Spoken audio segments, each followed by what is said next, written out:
since the Duke and Duchess of Sussex's explosive interview with Oprah aired. Yeah, while the royal family have not said much on the matter, US broadcaster Gayle King has shared an update on how the couple is feeling. But should details of the rift be kept private rather than made public? We are joined now by the television presenter Trisha Goddard and the journalist Ate Jewel, and it's good to see both of you. Trisha, I have defended Meghan and Harry frequently on the basis that they want to have a certain amount of privacy. It doesn't mean 100% cast iron, you don't talk about their lives. They're entitled to do interviews and talk about stuff and, open up when they want to. But this feels to me slightly different.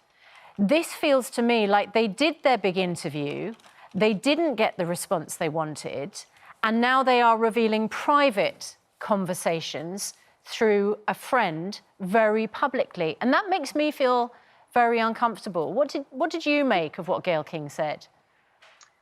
Yes, I admit I feel pretty much like you, Susanna. The thing is that beyond them being a royal family, they're a family. And this is the part I'm concentrating on. And I've said all along, when they did that interview, what I heard was absolute pain and anguish. And they might not have got all the details right and what have you, but the message was, we are in pain.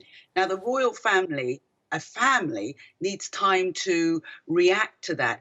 I'm reminded of something that the Duke of Edinburgh and Prince Charles apparently were having a conversation back in the days of Princess Diana. And apparently the Duke of Edinburgh said to Prince Charles, I wish you and Diana would just speak, just talk. And Prince Charles said, well, here's the problem. Every time I do, it ends up on the front page of a certain tabloid. So if a family feels that everything they're going to say is going to end up as a headline, they're naturally going to be more reticent and perhaps less honest. And maybe more sparing with the communication. Yeah. So I think one of the things that we struggle with or that is hugely important, sorry, not struggle with, it's hugely important, is trust. It's trust between everybody involved here, that the conversations are going to be had and they're going to be listened to and they're going to be able to share how they feel about what's gone on. And it feels like that this is a huge step away from that with regards to what's been shared so publicly on such a huge platform in America. I totally understand why people are upset. I am in my 40s. I was brought up with a stiff upper lip. I was brought up in a Trinidadian Nigerian family where you do not air your dirty laundry, but I completely understand why Prince Harry and Duchess Meghan have done this. They want to be dealt with. They want to be heard. The response from the palace was, this is a private matter which will be dealt with behind closed doors. You know, you could read that as being swept under the carpet.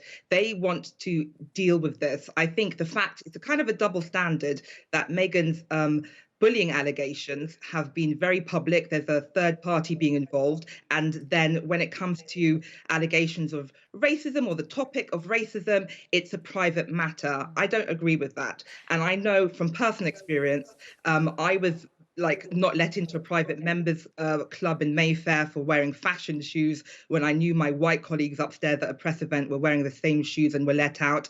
I complained. They were like, it's terrible. I went public and tweeted. The MD saw me and even offered money to teach their staff how to deal with black people, which was kind of offensive. I said, save your money, treat me as if I was white. So they want to bring these issues to the light. I know that's what they want. Yes, and I can understand, and I'm sorry about that experience, and I can understand why there are certain issues they want to be dealt with publicly.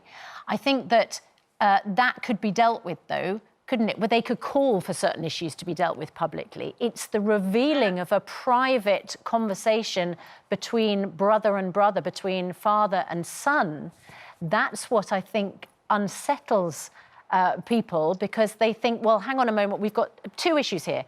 The big substantive stuff that properly needs to be investigated, and that healing of a personal relationship that needs to be done behind the scenes.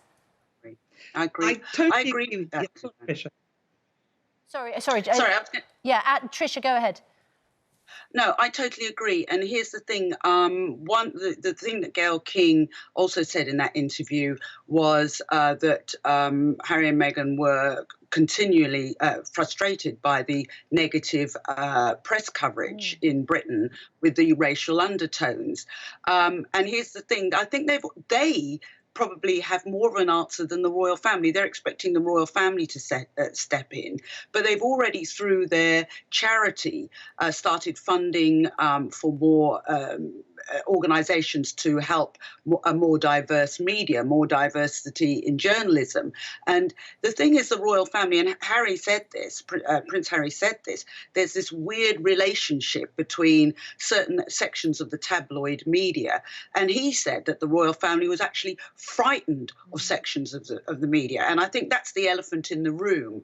There is a Trump-type element going on in certain areas of the tabloid media. They took it on, they successfully sued a newspaper, and they're expecting the royal family to speak up. I think Harry and Meghan are in a more powerful position than they realise, but they're a family first, and I agree with you, Susanna, there needs to be some healing. OK, but let's put this point to Ate.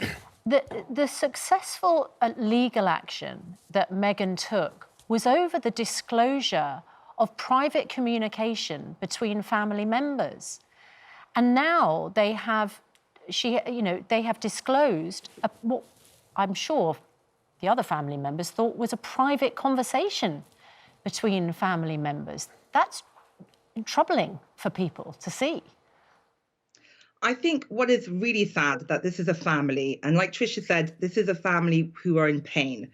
But I also believe there are an institution, and this is a very unique situation that, post BLM, post COVID, post all the conversations we're having about mental health and speaking up, they have to be accountable and they have to be dealt with. And I really do think they sort of drop these little conversations because they want to be dealt with. They want this to be thrown open to be a bigger conversation. I think but this Atta, is when it is such a personal thing, doesn't it detract from those bigger conversations that need to happen? Because everybody is sitting on this side of the Atlantic, certainly, and the reaction from the majority of our viewers has been, this feels like it's far too personal. A private phone call has been shared publicly on a platform because they're not getting what they want. But suddenly we're not talking about the issues, the really, really important issues of her mental health, the allegations of racism within the royal family, the problems that they have with the tabloids. We're not talking about that. We're talking about the fact that they've shared a personal phone call. And how do we feel about that? I think they've shared a personal phone call because they haven't been dealt with. They haven't, the palace's response was, this is terrible. It's going to be dealt with behind closed doors. I think that's the issue. And I think when people are really upset about them speaking out versus upset about the issues and themes of racism, I think you're part of the problem, because what's really upsetting is that we are not being transparent and understanding and having the conversation within the palace about the things Prince Harry and Duchess Meghan have raised. I think that is the issue which I'm concerned about, institutional racism. Yeah, Tricia, it seems very clear that they see that there's two parts of the media here. There's the way they are dealt with by the tabloids, and there's the way that they can deal with their press through American broadcasters. It's really difficult once you've kind of opened Pandora's box and you've got people around you saying that was brilliant, that was brilliant. You've got to be really careful not to sort of kill the goose that laid the golden egg, so to speak. And the reason I say that they shouldn't be divulging private conversations is because if there is to be a tackling of a part of the media, which is seen by young people, by the way, because Harry and Meghan's following, if you like, and their appreciation has gone up amongst young people. We're not hearing those figures. But if you want to keep working with that, you've got to have your family on side. It would be a lot more powerful if anything came from the whole family. So it doesn't just seem like one side of the family. And they need time to actually discuss what tactic they're going to do. Walk quietly and carry a big stick. Chat with the family. What are we all going to do? If they then refuse to hear, because it's only been a week. If they then refuse to hear, by all means, go public. But I think they need to hunker down, if you like, as the Americans would say, shore things up as a family, as brother, father, etc., and then go for the jugular with all of the issues that Atte and I absolutely agree on. Yeah. Atte, I think one thing that came out from the disclosure of that phone call was that no one's spoken to Meghan. That doesn't surprise me at all. There's always people in every family who are the truth sayers who are punished for saying the truth. I think it proves the point. They are not being spoken to. This is, as Tricia said, this is about healing. But also, if you are being stonewalled in a sort of way, what are you supposed to do? There's no inquiry, there's no public speaking about this. So what are they supposed to do? This is a really important thing, and I don't think any family or any institution can swerve the conversation of racism.